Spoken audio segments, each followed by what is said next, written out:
tenemos el honor de presentar al aire en nuestro programa a Estela Caloni, escritora, periodista, una militante de todos los días durante muchísimo tiempo y además, en lo que hace a mi persona, una persona de una ética que está más allá de cualquier medición. Muy buenas tardes, Estela, la profesora Valdés y quien te habla te saludan. Muchas gracias por atendernos. Gracias a ustedes, muchas gracias. Bueno, Estela, por encontrarnos. No, sí, claramente. Estela, hoy estuvimos hablando un rato de esto que está pasando en nuestro continente y en el mundo ya, ¿no? En el mundo. Y vos me decías, estos son 500 Plan Cóndor, ¿no?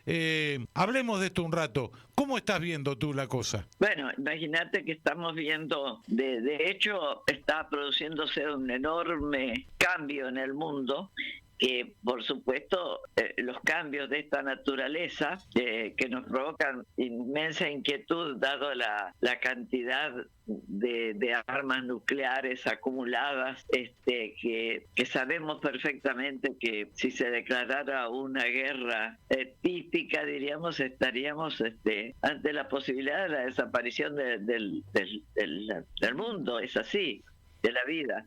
Entonces yo creo que hay que analizar las cosas con mucha tranquilidad y saber que son periodos caóticos, pero para los que hay que estar muy preparados. Un nuevo orden mundial está comenzando, y eso significa que debe caer otro que ya envejeció, está en decadencia, que es el sistema imperial que subsiste todavía, pero que ya da signos de una decadencia, una caída, que lleva a situaciones muy difíciles, porque cuando vos veas así actuar con tanta impunidad, estás por caerte. Estás más cerca de caerte que de ganar nada, absolutamente nada. Pero cuando actúas con impunidad, y eso estamos viendo, estamos aprendiendo mucho. Creo que lo que nos ha pasado también es sorprendernos.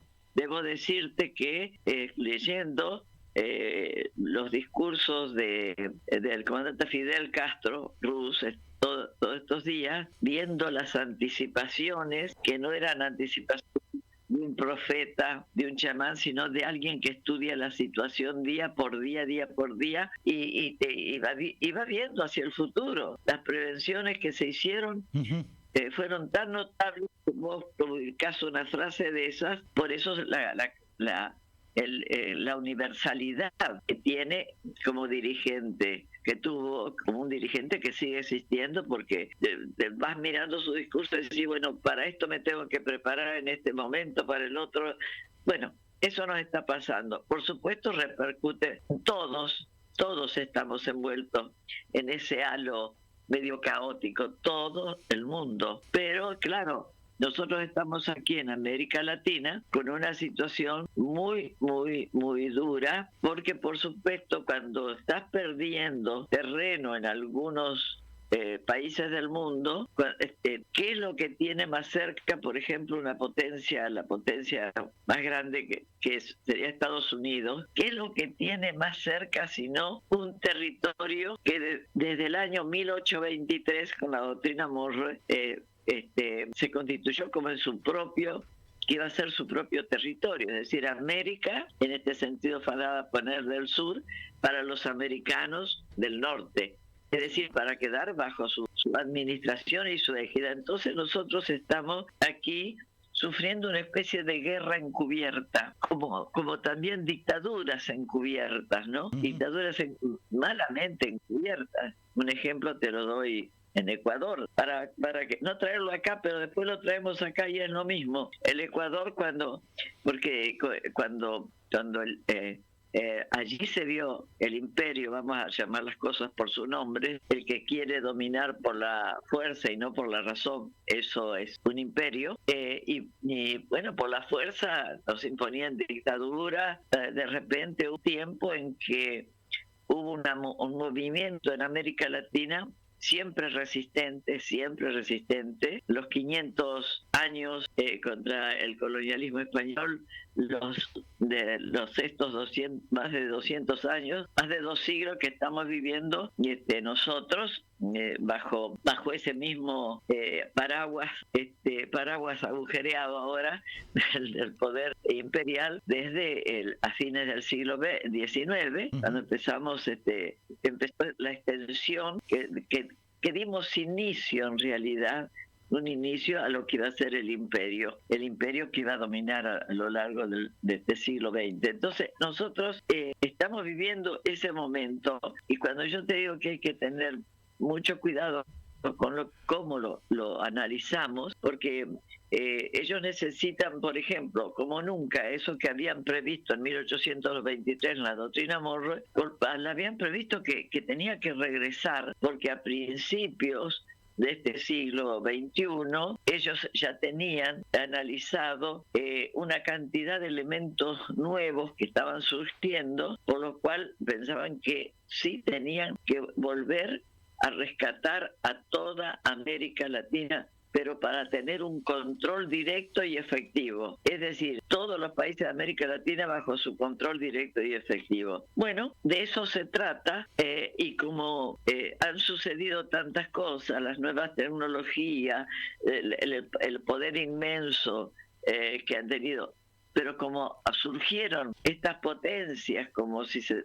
surgiera de repente una montaña imposible de escalar adelante, como lo son China, la Federación Rusa y mucho todo ese mundo euroasiático, donde nosotros tenemos asiático y euroasiático, que nosotros tenemos que estudiar muy profundamente en estos momentos, y entonces se produjo la necesidad urgente de venir por América Latina, que además al comenzar el siglo nosotros habíamos logrado por primera vez en la historia llegar a una integración con todas las dificultades que significaba la integración de todos los países, escalonadamente, ¿no? El Mercosur,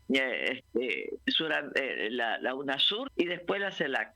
Bueno, a eso me estaba refiriendo, ¿sí? Bueno, la CELAC era la que había logrado concretar esa unidad integradora, soñada o vista como emancipatoria, pero que por eso tuvimos un principio de siglo que parecía que estábamos viviendo en otro mundo que nunca habíamos vivido antes. Así parecía, con países con gobiernos populares, con países, pero imagínate que justo en el momento que el imperio tiene que avanzar, nosotros aparecemos a principios del siglo con esta situación, y ellos lamentablemente casi de inmediato empiezan con toda esta historia de las guerras coloniales, por las cuales retornaron a tratar de apropiarse de países como Afganistán, Irak, Libia, Siria, Yemen. Es decir, ya tenían preparado una cantidad de países que ellos iban a necesitar invadir.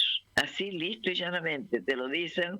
Incluso analistas militares de Estados Unidos estaban preparando todo un escenario de este tipo de guerras coloniales, el retorno disfrazados de guerra por la democracia, por los derechos humanos, todo lo cual es falsísimo. Nadie te mata a todo un país para defender los derechos humanos, algo que nosotros sabemos. Entonces, ante eso estamos nosotros aquí. Hoy, si vos te pones a ver lo que ha sucedido en estos meses de este gobierno nuestro, es decir, no puede ser, nunca en tan poco tiempo se había regalado tanto un país como ha sucedido con el nuestro. No, ellos en Argentina tienen...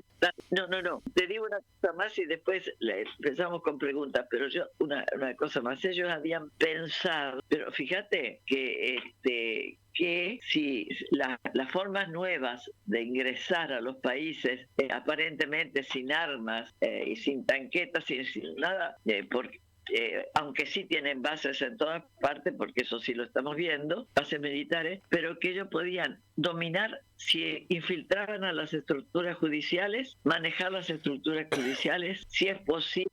Ahora se le agregó los tribunales electorales de la región para que no les volviera a suceder las elecciones que estaban sucediendo y los gobiernos populares a los que tenían que destruir de una manera o de otra. Entonces, y luego dominar los medios de comunicación, que sí eso lo han logrado a nivel masivo, los medios masivos de comunicación bajo su poder. Después también en la parte política y en la parte de seguridad también ir tomando sus medidas, pero en la parte política, bueno, el área para el libre comercio de las Américas que nosotros rechazamos como Mercosur el 5 de noviembre del 2005, era el gran proyecto que se apoyaba en el Plan Colombia en lo militar, Plan Colombia, Plan Puebla, Panamá, todo eso que eran los cordones de apoderamiento militar, y con el ALCA ya estábamos entregados. Eso que falló ahí en el ALCA llevó a pensar en las nuevas guerras que ellos iban a iniciar, que era esto que yo te digo, que apropiándote de todos y formando nuevas alianzas de las derechas, porque había derechas incluso nacionalistas, diríamos, nuestras, unas oligarquías un poco como que no decidían, voy a regalarle media Patagonia a fulano, a vengano, bueno, pero ahora armaron coaliciones. ¿Vos te crees que es casual que en todas partes hay coaliciones, alianzas de viejos partidos tradicionales a los que se le añadieron los nuevos que ellos estaban creando? Y con esa política de las alianzas entrar a los congresos, que también es lo que estamos viendo nosotros. Aquí, yo no sé por qué sigue funcionando el Congreso aquí, si un presidente te dice que va a vetar todo, toda esa reunión de Congreso es inútil. Se escuchan discursos muy buenos, pero también terribles posiciones. Y pareciera que en realidad estamos viviendo en otro tipo de dictadura. A ver, ¿qué dirías vos si yo te digo que cualquier país, por ejemplo que Uruguay, el Congreso de Uruguay no puede decidir nada, que las medidas que se toman las toma directamente con el Ejecutivo, que todo lo que se ha logrado regalar, entregar y destruir, todo ha sido por decretos violando todas normas constitucionales? ¿Cómo se le puede llamar a eso? Sí. Democracia, aunque sea una democracia, ni siquiera se puede hablar de una democracia de vivir. No estamos viviendo bajo una democracia, es mentira. Entonces, ¿de qué estamos hablando nosotros? De este nuevo engendro, donde en Argentina hace tiempo, y ahí fuimos muy flojos, en no tener resueltos los problemas de la justicia, porque aquí sí hubo una infiltración muy grande, y durante el gobierno de Macri terminó armándose una especie de partido judicial que nosotros ahora ¿a qué justicia recurrimos? ¿A qué justicia? Porque vos te ponés a decir voy a la Corte Suprema. Bueno, esto creo que lo podemos también compartir. Ahora ustedes pregúntenme si yo les parece que estuve muy lejos, pero también quiero decirles que también que dejemos de banalizar lo que nos está sucediendo y dejemos de banalizar también lo que nosotros podemos hacer para que esto no pase. Banalizar, le digo yo a los que dicen Operación Cóndor a todo. Es un chiste decirle Operación Cóndor a esto. El Cóndor fue una operación que duró de un tiempo a tal tiempo, cuyo objetivo era acabar con las cabezas políticas y donde había grupos, sectores militares que le decían los subversivos, la resistencia militar, acabar con esas diligencias. Era una operación de élite, era para allá arriba. Un poco, por supuesto, Argentina y Uruguay se encargaron de hacer un proyecto de un mundo de corrupción más grave todavía dentro de eso mismo. Pero eso es otro cantar. Pero esto no es esto es guerra encubierta de una guerra de baja intensidad, porque no ves que se asomen ni tanque ni tanqueta, pero es una guerra donde te van imponiendo. Totalmente. Por los medios te están imponiendo, por la justicia tomada, la justicia infiltrada y los tribunales electorales también. Eso es lo que tenemos que, cualquier dirigente nuestro tendría que saber un poco de qué se trata el plan del enemigo, porque es un enemigo lo que tenemos, eso es nuestro enemigo, del que dependemos y nos cobra mucho esa dependencia, es nuestro enemigo. Totalmente.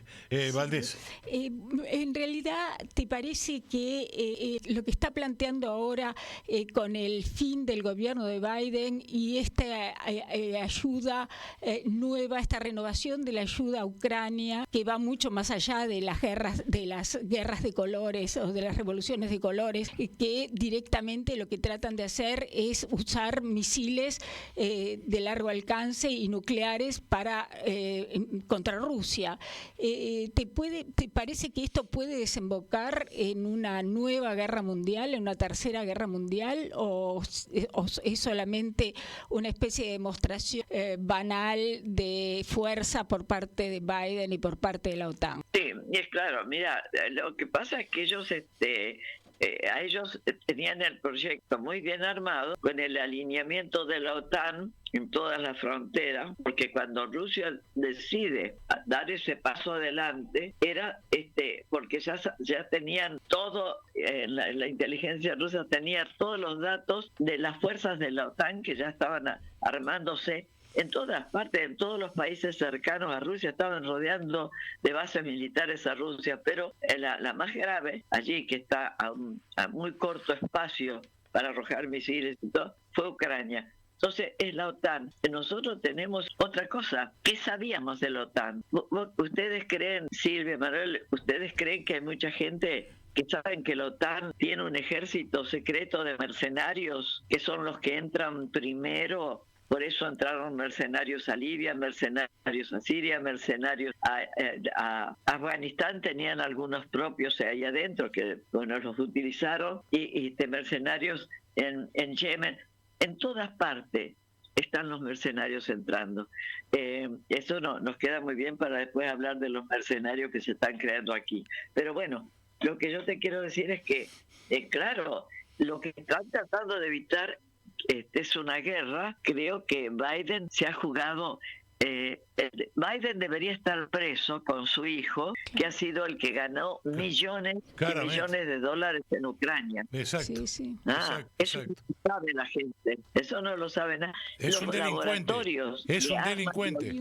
Es un delincuente el hijo de Biden. Sí, señor. Es un delincuente y nos hablan a nosotros de corrupción. Totalmente. Ahora han tomado la corrupción, les cae bien a la gente. Ay, este corrupto.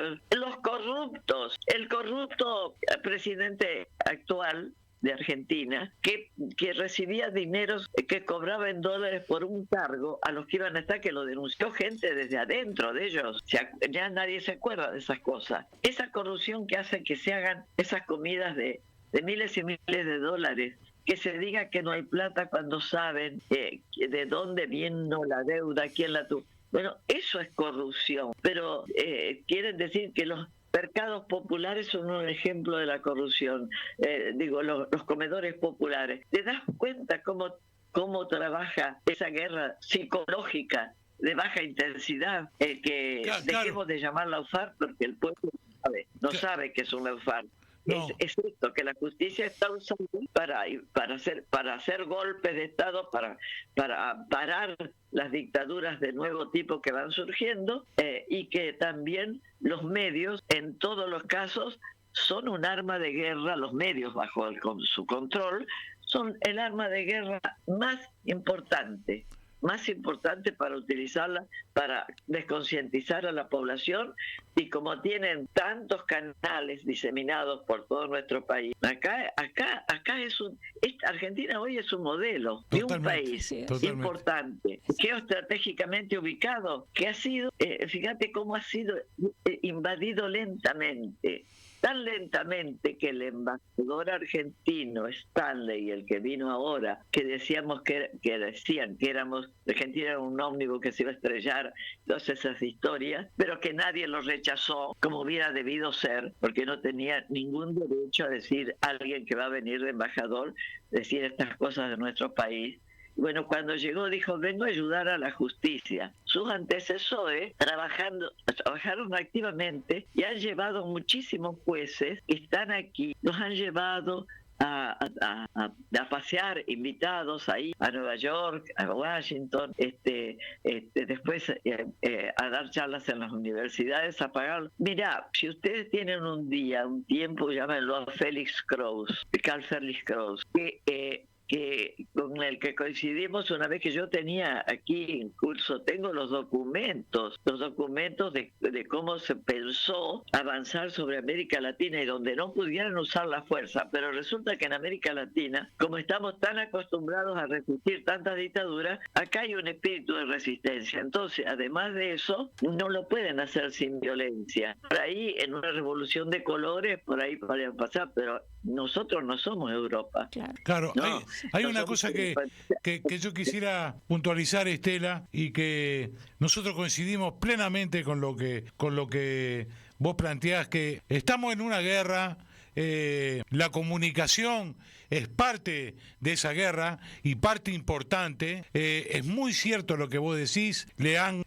Han ganado en la discusión que se cometen actos de corrupción permanentemente en los comedores escolares, y nadie se pregunta cómo un sector de la sociedad argentina pagó $25.000 un cubierto en un nido de nazifascistas, ¿no? El famoso Faro, esa nueva asociación. Porque no es otra cosa que eso, y que nos están advirtiendo, tal cual como vos decís, vamos por ustedes, digamos, porque nos están diciendo eso. Y vos tenés razón desde el arranque cuando hablás de la importancia de esa mirada de Fidel Castro en los 90, pues yo recuerdo fuertemente el tema de los 90, cuando él nos planteó que la deuda externa era imposible de pagarla matemáticamente, pero más imposible era políticamente, porque no había forma, que era una manera de colonizarnos nuevamente. Y bueno, y se da esto que vos planteás, Estela, con mucha claridad de esto que nos está pasando en nuestros días. A mí no me asombra para nada esta amenaza del imperialismo norteamericano contra Rusia. A mí, la verdad, yo estaba preparado, yo sentía que venía por ahí, porque está claro que la OTAN está perdiendo la guerra. Claro. Que todos los analistas coinciden en eso, ¿no? Sí. Propio y extraño. Y bueno, así que... Bueno, y tenemos clarísimo eso. Y lo peor es que, además de eso, de que están perdiendo la guerra, la OTAN nunca fue utilizada en lo que significó, porque la OTAN era para defender las fronteras de Europa con Rusia después de la guerra, como si Rusia, que ganó la guerra, sí, el ejército alemán, después con Stalingrado, con los 25 meses de muertos que le dio al mundo para salvar Rusia. Y salvó en su camino a un montón de esos países europeos que se olvidaron y están entregados a un proyecto nazi, un proyecto fascista. Ya el nazismo, te voy a decir, en este momento en Palestina está superado. ¿Por qué? Te voy a decir, porque es a cielo abierto, porque todo el mundo lo está viendo, porque no hay ninguna potencia, ninguna organización internacional que lo pueda detener. A un gobierno que estaba por caerse por corrupción, como era el de Netanyahu, porque el pueblo israelí estaba levantado contra él. Estaba entre las cuerdas. Vino esto que tendremos que analizarlo algún día, del 7 de octubre, y a partir de ahí, suponiendo que hubieran matado 1.000 personas, en una cosa que sabemos tampoco que no es así como se le está contando, entonces vos tenías el derecho a destruir y matar día por día, con un blanco directo que eran los niños y las mujeres. ¿Dónde hemos visto eso? A todos los refugios de Naciones Unidas, a todo, se ha bombardeado todo, se han matado.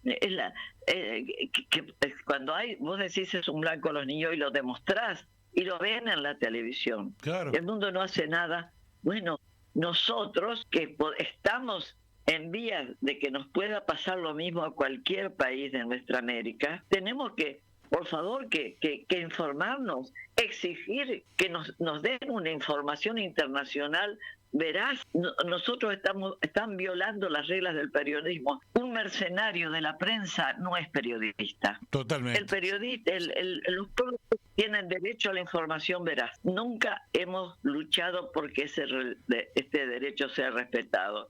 Es cierto que fueron nuestras propias debilidades en muchos casos, porque dice, clarísimo, la UNESCO te dice, la información veraz.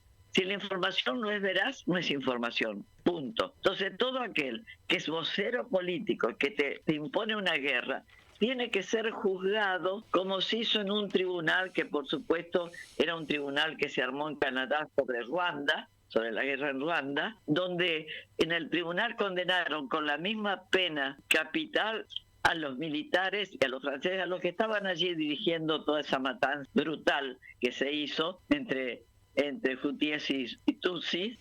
Fíjate que quién fue el director del medio que hizo posible que se enfrentaran entre hermanos ahí mintiendo. Fueron condenados el director de ese medio y otros en el tribunal ese de guerra, contra la guerra en Ruanda, que fue un ejemplo para la humanidad y que un día te lo voy a pasar, Silvia, porque es impresionante el juicio cómo se hizo. Buenísimo, y entonces, buenísimo, sí, gracias.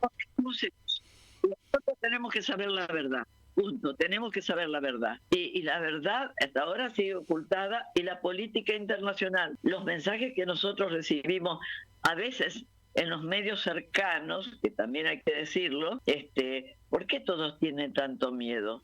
No se puede decir, acá hay un canciller que firmó sobre la Torá, como que, ¿qué está pasando? ¿Quiénes están detrás de Milei? ¿Por qué no hablamos algún día de quién está detrás de Milei? Totalmente. Y quién está más directamente, que sabemos, el equipo de siempre, el equipo perfecto de estos tiempos, el trío perfecto, eran las 3A, ahora podríamos hablar de 3M acá también. Totalmente. Una M en los 90, otra M y otra M ahora. Pero de las 3A, yo te voy a decir que es impresionante cómo nadie está hablando cuando lo ha dicho el propio presidente cuando era candidato, quiénes lo financiaban y quiénes lo ayudaban. ¿Y a quiénes responde? Y sigue respondiendo. El trío más vetado: Estados Unidos, Israel y Gran Bretaña. Pero hay que saber quién es el que tiene más poder sobre este presidente de los tres. Esa es una preguntita que te hago al vacío, al salir, digo. Porque ahí vamos a tener otro, porque se nos están aplicando protocolos de seguridad ajenos a nuestro propio país, que no son los nuestros. Porque ¿de dónde sacaron tantas armas, tantos uniformes nuevos, tanto armamento? No hay plata. ¿Y cómo? ¿Compraste cuántos helicópteros? No hay plata para darle de comer. Decime una cosa, hay un hecho sencillo, decirle a la gente.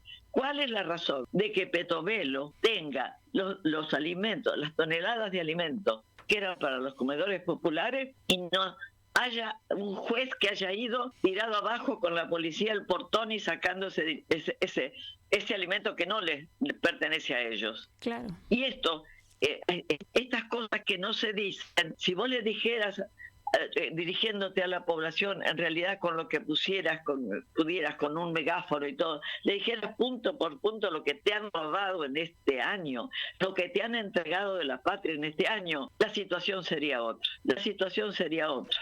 Totalmente, Pero, Estela.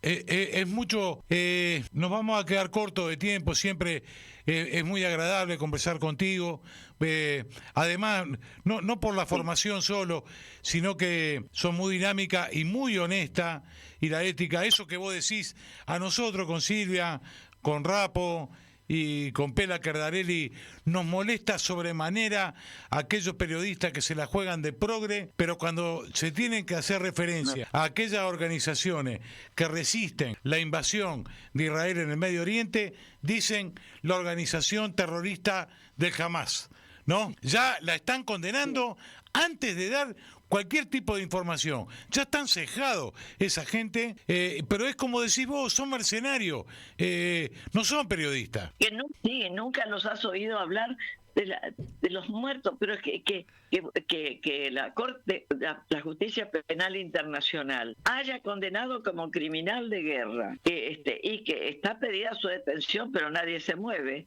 para detenerlo, que haya hablado del genocidio, que las Naciones Unidas fueron echadas, las Naciones Unidas, cuando de allí. ¿Cuántos refugios? 279 trabajadores de Naciones Unidas fueron asesinados. El otro día captaron un bombardeo que ahora Sudáfrica entregó como 500 expedientes con todos los datos de todos los crímenes de guerras más aberrantes que han visto, y los está entregando a la Justicia Penal Internacional. ¿Y qué están pasando? ¿Qué está pasando? Qué curioso, mira, al presidente de la Corte Penal Internacional, que ha tomado en sus manos seriamente todo esto, esta denuncia de Sudáfrica por la cual se habló del genocidio, ahora resulta que están tratando de instalarle un caso de acoso sexual y también por las dudas de corrupción. A ver qué le sale mejor. A ustedes, cuidado con estas formas de instalar estas cosas. No nos olvidemos que Assange, que nadie lo dice tampoco, que Assange fue preso en Londres, fue preso porque habían pagado a 2 jóvenes mujeres que alguna vez habían trabajado en Wikileaks, diciéndoles que lo acosaba, qué sé yo. Después se arrepintieron, tarde, porque ya llevaba como 20 años preso, ya se arrepintieron. Pero cuidado, advertencia a las compañeras feministas, a los feministas, cuidado, que no es así, no es que le digan a cosas, cuando el caso es político hay que investigarlo más que nunca. Exactamente. Otros casos pueden ser, pero el caso a los políticos, porque ellos están acudiendo a cualquier cosa, lo que les sale mejor en un país o lo que les sale mejor en otro, para atraer a la gente. Y al final también cuidar cuáles son los entretenimientos que tenemos. Decir que estamos invadidos de películas de una violencia extrema en todos los cables de televisión, para encontrar algo que se pueda ver, eso sobre una población en que hay tanta gente indigente y pobre y nada que mira una televisión. Eso es como dar una clase de violencia. Te enseñan qué tipos nuevos de torturas tienen todo. Vos mirabas esas pateaduras en el piso de la gente, que no era común acá en la Argentina. Vos fíjate cuántas cosas de esas películas han entrado en nosotros. Los juegos para niños, todo. Bueno, ahora, viste que Estela, que ahora con los niños el juego que está caminando mucho es el de la timba, ¿no? Donde juegan por dinero. Es una cosa, pero ha sido muy masiva, porque se puede hacer desde un teléfono celular. Entonces hay padres yo he leído testimonios de padres que no sabían que los hijos jugaban a eso y están debiendo una fortuna que no pueden pagar, además. Y bueno, claro, y además vos te das cuenta que querían poner que los niños de 13 años ya podían, hacer gastos, firmar ellos mismos. Sí. Esta locura. Pero eso ¿por qué? Porque ellos sí que están usando toda forma de corrupción, y vos decime si no, ¿qué pasa de corrupción, de chantaje, de todo? Decime qué pasa cuando una votación va mal en el Congreso. Empieza el señor Franco una carpetita, una valijita por todas partes, va a hablar con los gobernadores. Los gobernadores, esos hombres tan grandotes que a esta altura de paso, los que se han prestado, deben ser expulsados de cualquier cosa, porque ninguna de las amenazas que pudieran hacerlas, si lo hubieran enfrentado todos juntos a toda esta situación, no estuviera pasando lo que está pasando. Totalmente. Si todos se hubieran puesto de acuerdo, inclusive radicales, peronistas, qué sé yo, ponerle que son los partidos que existían. Bueno, así que hay muchas cosas que hablar de esto, pero dejemos puntitos para que nos demos cuenta que estamos caminando como al borde del precipicio. En un momento estamos como un equilibrista, viste, en el alambre, pero como ninguno somos buenos equilibristas, se va a caer más de la mitad, por supuesto. Pero claro. Pero hay que decirle a los pueblos que tenemos nosotros en nuestras manos la posibilidad de ir para adelante. Faltan dirigencias, eso es así, lamentablemente. Es cierto. Que a un dirigente le dijo que no hay que la institucionalidad hay que respetarla. Aquí no hay ninguna institucionalidad. Acá eso se acabó. No hay ninguna medida que se tomó que no sea por un decreto terrible. Como vos te das cuenta, arrasar con la cultura, arrasar con la prensa, arrasar con la ciencia. ¿Qué vamos a hacer? Una colonia del sur maravillosa para el poder, para molestar e incluso para actuar contra nuestros hermanos latinoamericanos. Bueno, mucho tenemos que preguntarnos, pero hay que atreverse a decir la verdad. Ya no son tiempos de la ambigüedad. Nada ambiguo sirve para nada. Totalmente, Estela.